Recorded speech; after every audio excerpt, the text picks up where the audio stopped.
कुब्जा को सुंदर बनाया है। उससे कहा कि मैं तेरा मनोरथ पूर्ण करूंगा।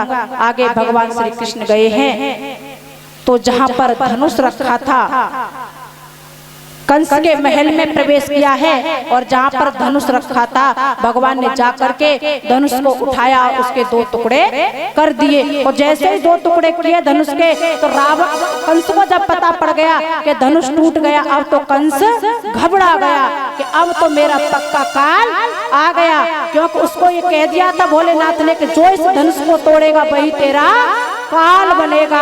अब तो डर गया वो कंस, एकदम से कहने लगा कि अब तो मेरा काल आ गया, पक्का है। भगवान लौट करके आए हैं नंद बाबा के पास में। पुनः जब सुबह गए हैं तो उस रंगशाला में प्रवेश किया भगवान श्री कृष्ण और बलराम ने। जैसे ही प्रवेश किया है तो वहां पर कुविलिया पीड़ नाम का हाथी भगवान को कुचलने के लिए तैयार किया था। जैसे ही भगवान कहा, महामत से कहा कि इसको हटा लो, महामत ने मना कर दिया कि नहीं, इसको नहीं हटाएंगे। भगवान को आया गुस्सा और कुविलिया पीड़ हाथी के दोनों दांतों को उखाड़ा और उन्हीं दांतों से उसके पेट में घुसा और उसका भी कल्याण कर दिया। जैसे रंगशाला में पहुंचे हैं भगवान श्री कृष्ण तो वहां पर 2 मल्ल तैयार किए थे कंस ने, चाणूर और मुष्टिक। 2 मल्ल तैयार किए थे कृष्ण ने, कह दिया था कि इनसे युद्ध करो।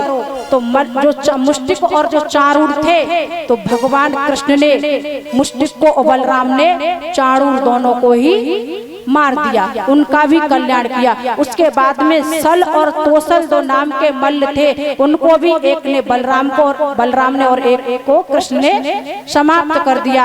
और जैसे ही जहां कंस बैठा था, हट जाओ इस पर, सामने से हट जाओ, कन्हैया जी भाग के जाएंगे ना कंस को मारने के लिए। देखो बच्ची बैठी हुई है, वो सामने बच्ची को हटा दो।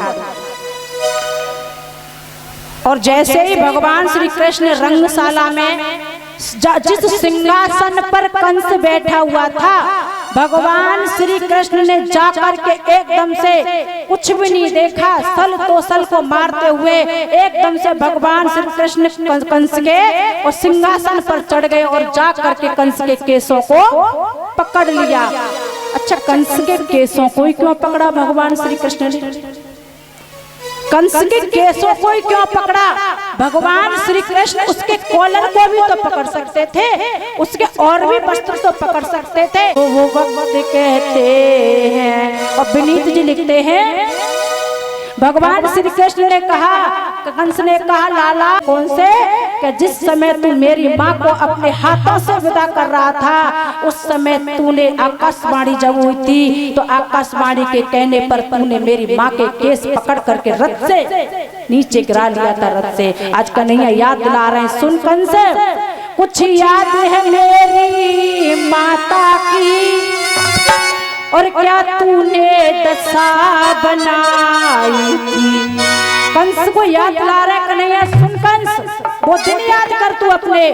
कुछ याद है मेरी माता की और क्या तूने दशा बनाई थी।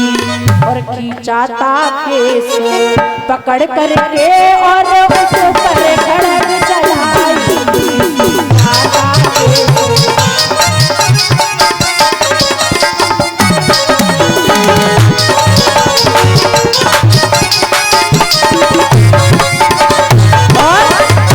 कन्हैया याद दिला रहे, याद कर उन दिनों को, मेरी माँ के तूने केस को पकड़ा था और मेरी माँ की गर्दन पे तू खड़क चलाने के लिए उतारू हो गया था।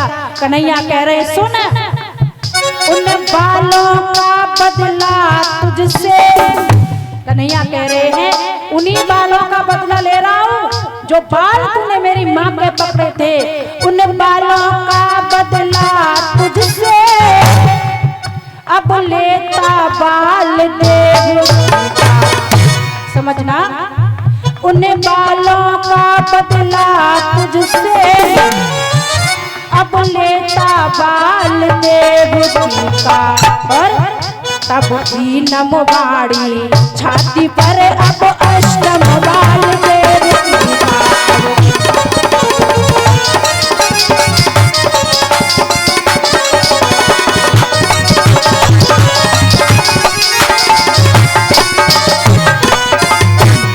जाकर के भगवान कृष्ण ने कंस को पकड़ लिया और एकदम से कन्हैया जी तैयार हो जाओ, एकदम से भगवान कृष्ण जाइए कन्हैया जी, भगवान ऊंचे सिंहासन से नीचे धड़ाम से पटका है और कंस को मार दिया। बोलिए कंस निकंदन भगवान की,